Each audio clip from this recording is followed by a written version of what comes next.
Welcome to the Rim Break Rodeo. We hope this video helps. You start by powering devices and entering pairing immediately. Make sure the earbuds have at least 20% and your phone is on. Open the Redmi case and press and hold the case or earbud pairing button for about 2 to 3 seconds until the LED flashes. This tells the earbuds they are discoverable. On your phone, open Settings, go to Bluetooth, and toggle Bluetooth on now so the device can scan.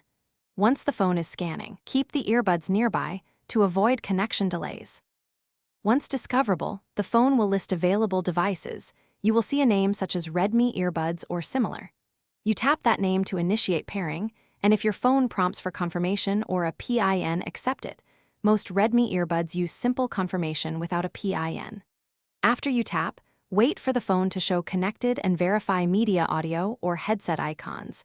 This confirms audio routing. If pairing completes, play a short test sound to confirm left and right channels and microphone functionality.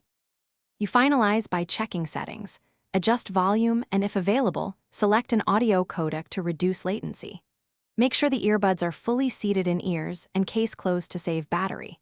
If audio or pairing fails, reset the earbuds by holding the pairing button about 10 seconds to clear stored pairings, then forget the device on your phone and repeat pairing. This reset clears conflicts and usually resolves persistent issues. If problems persist, test with another phone to isolate whether the earbuds or phone caused the fault. Thanks for watching. Consider subscribing if we helped you.